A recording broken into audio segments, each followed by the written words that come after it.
Hello guys, আসসালামু আলাইকুম। কি অবস্থা সবার?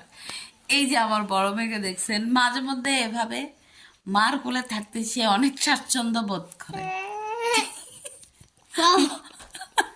মনে হয় যে সে লেডি লেডি, একদম ছোট্ট কালের এসা।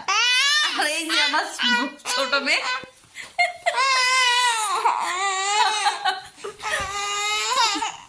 এই যে আমার ছোট মেয়ে কথায় কথায় শুধু রাগ করে।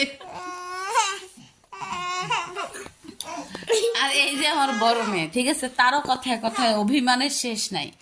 এখন কথা হচ্ছে, মজার কথা হচ্ছে যে আমি কয়জনের রাগ ভাঙাবো, বড় মেয়ের রাগ ভাঙাবো নাকি এই যে আমার ছোট মেয়ে তার রাগ ভাঙাবো? আমি তো মানুষ একটা, রাইট? ঠিক আছে, ঠিক আছে। আমি কার রাগ ভাঙাবো তাহলে বলো? ঈশা। এশার রাগ? কেন এশারেই কেন রাগ ভাঙাতে হবে? কারণ ঈশা খুব ভালো। সোয়েবা ভালো না, সোয়েবা হিংসুটি টাইপের আর হচ্ছে যে ডুমনি টাইপের। মাঝে মধ্যে আমার মনে হয় যে এরা যদি না থাকতো তাহলে আমার জীবনটা কতটা বোরিং মানে যেত, আমি নিজেও জানি না। আবার মাঝে মধ্যে আবার রাগও হয় যখন বেশি মনে হয় যে আমি খুব বিরক্ত বোধ করতেছি এদের অত্যাচার, এরা আমাকে এতটা টর্চার করে। আমাকে উল্টা মাইর দেয়, বোন টর্চার করে, আমাকে উল্টা মাইর দেয়। টর্চার কিন্তু দুইজনেই করে। আমি টর্চার করি না মা, গাইস আমি টর্চার করি না। তুমি টর্চার করো, আর সুহাইবা তো অলস টর্চার করে আমাকে। এই এই যে টর্চারের মাঝখানে এসা এসা এসা এসা, তুমি যেভাবে আছো ওইভাবে থাকো, আমি দেখতে যাই ও কি করে।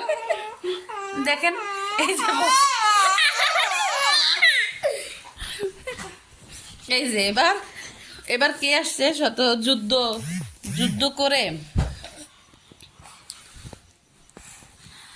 শত যুদ্ধ করে সুয়েবা আমার কোলে আসলো, বড় বোনকে হটায়। এই যে আমার আমার বড় মেয়ে দেখতেছেন, এবার রাগ করে ওখানে চলে গেছে। এতক্ষণ রাগ করছে সুয়েবা, মানে আমার ছোট মেয়ে, আর এখন রাগ করছে আমার বড় মেয়ে। এবার গাইস, আপনারাই বলেন যে আমি কোন মানসিক টর্চারের মধ্যে আছি। আবার বড় মেয়ে চলে আসছে।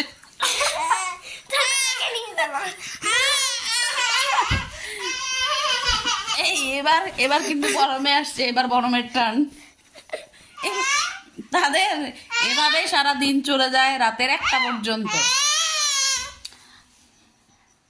আবার আসছো তুমি, কি করবা তুমি বলো?